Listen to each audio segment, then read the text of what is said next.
நம்ம ஆர்கேஎஃப்ஐ ப்ரொடக்ஷனில் super star ஆக்டிங்கில் பார்த்தீங்கன்னா ரெடியாக இருக்க மூவி தான் பார்த்தீங்கன்னா தலைவர் 173. ஸோ இப்போ இந்த படத்தோட டைட்டில் ரிவீல் பார்த்தீங்கன்னா நாளைக்கு நடக்க போகிறதா இப்போ பார்த்தீங்கன்னா புதுசாக ஒரு போஸ்டர் விட்டு பார்த்தீங்கன்னா அனௌன்ஸ் பண்ணியிருக்காங்க. ஸோ எனக்கு என்ன ஆச்சரியமாக இருக்குன்னா இப்போல்லாம் பார்த்தீங்கன்னா ஏதாச்சும் ஒரு அப்டேட் விட போகிறாங்கன்னா அந்த அப்டேட்டுக்கே அப்டேட் விட்டு தான் பார்த்தீங்கன்னா அப்டேட் விட்டுருக்காங்க. ஸோ அப்படி இருக்கிறப்போ வித்தின் 24 ஹவர்ஸ்க்குள்ளே பார்த்தீங்கன்னா நாங்கள் அப்டேட்டே விட்டுற போகிறோன்னு பார்த்தீங்கன்னா அவசரமாக விட்டுருக்காங்க. ஸோ எதுக்குன்னு தெரில. சரி அப்டேட்டாக வருது, இந்த படத்தோட டேரக்டர் அனௌன்ஸ் விடுவாங்கன்னு பார்த்தா, ஏன்னா இவங்க ஆல்ரெடி பார்த்தீங்கன்னா 2 டேரக்டர் சுந்தர் சி அப்புறம் சிபி சக்கரவர்த்தி பார்த்தீங்கன்னா எடுக்க போகிறத அனௌன்ஸ் பண்ணாங்க.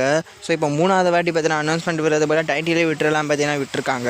ஸோ இப்போ இந்த படத்தை டேரக்ட் பண்ணுறது பார்த்தீங்கன்னா நம்ம அஸ்வத் மாரிமுத்து. இவருக்கு ப்ரீவியஸ் ரிலீஸ் வந்து டிராகன். ஸோ அது ஒரு all time black Bastar movie.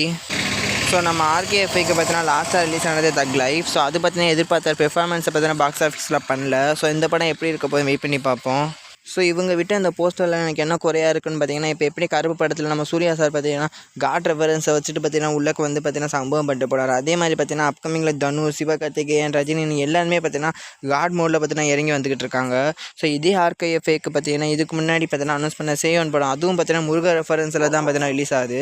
So இப்போ அனௌன்ஸ் பண்ணியிருக்க இந்த தலைவர் 173லேயும் பார்த்தீங்கன்னா கையில் பார்த்தீங்கன்னா முருக ரெஃபரன்ஸ் தான் இருக்குது. ஸோ எப்படி இருக்க போகுதுன்னு வெயிட் பண்ணி பார்ப்போம்.